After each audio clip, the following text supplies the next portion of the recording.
Adani energy solutions இந்த ஸ்டாக்கை வந்து 100% பை பண்ணலாம் அப்படின்ட்டு டெக்னிக்கல் அனலிஸ்ட்டு ஒரு வியூ கொடுத்துருக்காங்க.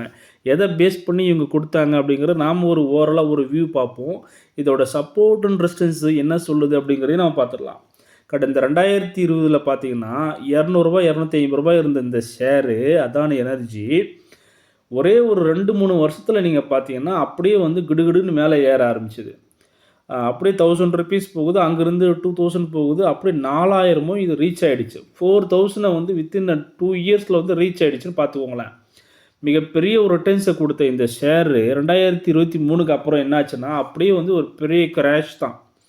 அங்கேருந்து அப்படியே கீழே இறங்கி உங்களுக்கு 4000ல் இருந்து ஆல்மோஸ்ட் உங்களுக்கு 1000ஐயும் உடச்சி கீழே வந்துட்டான்.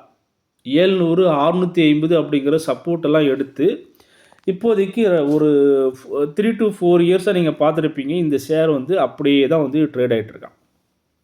எங்கே இந்த 650, 700 அதுக்கப்புறம் மேலே வந்து 1000, 1100 இந்த ரேஞ்சுக்குள்ளவே வந்து கடந்த 4 வருஷமாக அப்படியே இருக்கான்.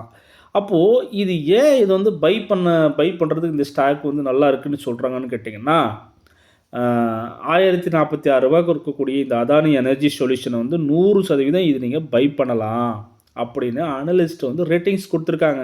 ஸோ என்னென்ன ரீசனுக்காக இது வந்து கொடுத்துருக்காங்கன்னு பார்த்தீங்கன்னா, கடந்த 2020லிருந்து 2022 அப்போ இருந்த ப்ராஃபிட் அண்ட் ரெவன்யூ க்ரோத்தை விட இப்போது 2023, 2024 இந்த ரேட்டிங்ஸில் பார்த்தீங்கன்னா ஃபினான்சியல் இயரில் உங்களுக்கு வந்து நல்ல ரிட்டர்ன்ஸையும் ரெவன்யூ க்ரோத்தையும் கொடுத்துருக்காங்க அப்படின்னு அவங்க மென்ஷன் பண்ணியிருக்காங்க கிளியராக. இங்கே பார்த்தீங்கன்னா உங்களுக்கு தெரியும் ரெவன்யூ க்ரோத் இன்க்ரீஸ் ஆகிருக்கு, ப்ராஃபிட் நல்லா காமிச்சிருக்காங்க. அது மட்டும் இல்லை, உங்களுக்கு சேல்ஸ் வந்து இன்க்ரீஸ் ஆகிருக்கு. கடந்த 2023, 2024 இருந்த சேல்ஸை விட உங்களுக்கு இந்த வருஷம் பார்த்திங்கன்னா 24,000 கோடிக்கு மேலே இன்க்ரீஸ் ஆகிருக்கு. ஏன்னா கடந்த முறை உங்களுக்கு 13,000 கோடி 16,000 கோடி தான் இருந்தது சேல்ஸ். இப்போது 24,000 கோடியாக இன்க்ரீஸ் ஆகிருக்கு. ப்ராஃபிட் உங்களுக்கு இன்க்ரீஸ் ஆகிருக்குங்க. 4,000, 6,000 கோடியாக இருந்தது, இப்போ 8,400 கோடிக்கு இன்க்ரீஸ் ஆகிருக்கு இது ப்ராஃபிட்டு. ஸோ அது மட்டும் இல்லை, டேக்ஸ் வந்து உங்களுக்கு ஆல்மோஸ்ட் குறைஞ்சிருக்கு. எப்போது 2023, 24 பார்த்தீங்கன்னா 25%, 33% இருந்தது டேக்ஸ். இப்போது 14% தான் இருக்குது. நெட் ப்ராஃபிட் நல்லா இன்க்ரீஸ் ஆகிருக்கு. இது மட்டும் இல்லை, இன்னும் உங்களுக்கு ஒவ்வொரு இன்வெஸ்ட்மெண்ட் ரிட்டர்ன்ஸையும் பாருங்கள் எப்படி எந்தளவுக்கு ரிட்டர்ன்ஸ் கொடுத்துருக்கான் அப்படிங்கிறதையும். ப்ரமோட்டர் ஷேர் ஹோல்டிங் ப்ரமோட்டர்ஸ் வந்து என்ன சொல்கிறதுன்னு பாருங்களேன். 71% ஆஃப் ஷேர்ஸை வந்து இவங்களே வச்சுருக்காங்க, கம்பெனிக்காரங்களே வச்சுருக்காங்க. இதோட மார்க்கெட் கேபிட்டல் பார்த்தோம்னா 1,25,000 கோடி இதோட மார்க்கெட் கேபிட்டல். மிகப்பெரிய ஒரு large cap power sectors. So power sectors அப்படிங்கிறதுனால நம்ம வந்து பயப்பட தேவையில்ல. ஸோ இதோட சப்போர்ட் அண்ட் ரெசிஸ்டன்ஸை நீங்கள் கிளியராக பார்த்துக்கோங்க. ஏன்னா இப்போதைக்கு 1046 அந்த ரேஞ்சில் தான் வந்து ட்ரேட் ஆகிட்டுருக்கான். ஸோ இதோட சப்போர்ட் அப்படிங்கிறது வந்து பார்த்தீங்கன்னாக்கா 650, 700. அது மட்டும் இல்லை, மேஜரான சப்போர்ட் வந்து 950.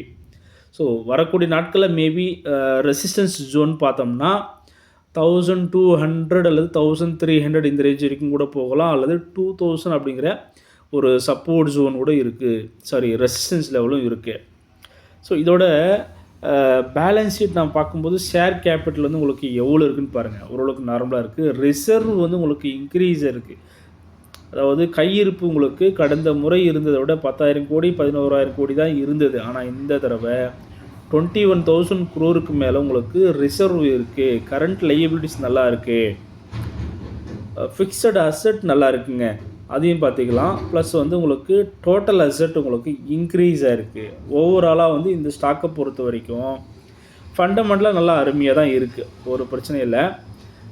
Return on capital equity, return on equity இதெல்லாமே வந்து ஓரளவுக்கு 4 to 6% மேலே நல்லாவே கொடுத்துருக்காங்க. இதோட சப்போர்ட் அண்ட் ரெசிஸ்டன்ஸை பேஸ் பண்ணியும், அது மட்டும் இல்லாமல் இதோட ஃபினான்சியல் இயர், இதோட ரெவன்யூ அண்ட் க்ரோத் இது நீங்கள் செக் பண்ணிக்கோங்க.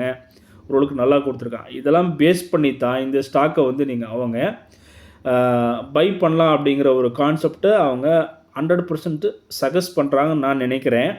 ஸோ சப்போர்ட் நல்லா எடுத்திருக்காங்க, கன்சாலிடேஷன் ஆகிருக்கு. வரக்கூடிய நாட்களில் இது டுவோர்ட்ஸ் ரெசிஸ்டன்ஸ் லெவலில் நோக்கி போகிறதுனா வாய்ப்புகள் இருக்குது. இது ஒரு கம்ப்ளீட்டாக நம்ம கொடுத்துருக்கக்கூடிய இந்த வியூ அப்படிங்கிறது ஒரு எஜுகேஷ்னல் பர்பஸ்க்காக வேண்டி தான் கொடுக்குறோம்.